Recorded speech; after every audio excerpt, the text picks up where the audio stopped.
Reims 7e accueille Brest 15e. Les Rémois sont en forme, 4 victoires et une seule défaite contre Marseille sur les 5 derniers matchs. Brest de son côté se bat pour ne pas descendre et est en dehors de la zone rouge. Les Bretons ont enregistré 2 victoires pour un nul et une seule défaite sur les 4 derniers matchs. Le début de match est favorable aux Brestois, ils récupèrent des ballons hauts, à l'exemple ici de Pierre-Lys Melou. Une belle projection vers l'avant pour les visiteurs.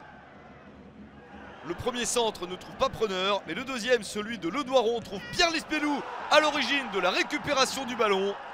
Une belle action pour le milieu de terrain brestois. Il l'a conclu en inscrivant son 5e but de la saison et Brest mène déjà sur le terrain de Reims 1-0 dès la 6e minute.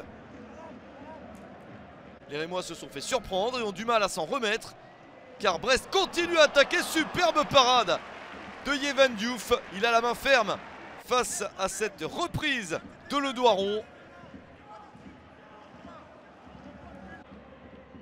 Reims se remet de ses émotions et passe enfin à l'attaque avec une balle dans la surface. Une reprise à bout portant, Marco Bizot sauve la situation avec l'aide de sa barre transversale. La barre et la main ferme de Bizot pour empêcher l'égalisation rémoise. La meilleure situation depuis le début du match pour le Stade de Reims. Mais Brest continue à être la meilleure équipe sur le terrain en première période. Le poteau empêche le but du 2-0. Puis une parade de Diouf. Incroyable situation pour le défenseur brestois Brendan Chardonnay. Monté aux avant-postes, sans doute au départ pour jouer de la tête. Sa reprise est spectaculaire. Il n'est pas récompensé. 1-0 pour Brest à la mi-temps. Au retour du vestiaire, les Rémois jouent plus haut, sont plus pressants et récupèrent des ballons comme celui-ci avec une possibilité d'enchaîner, mais ça passe juste à côté.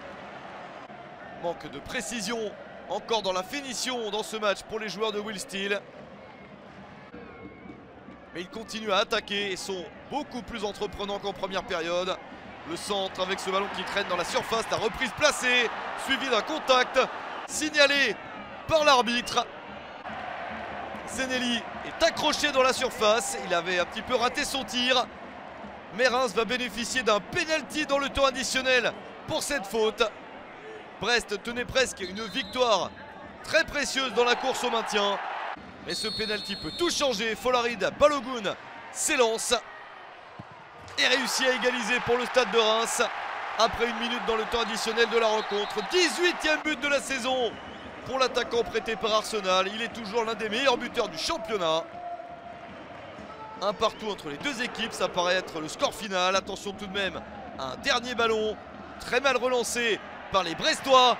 Ito met la pression. La réaction énorme de Marco Bizot qui empêche le but du japonais. Ça aurait fait 2-1 pour Reims. Sans ce réflexe de Bizot, il rattrape l'erreur de son coéquipier. Une intervention qui permet à Brest de sécuriser le point du nul. Un but partout entre Reims et Brest.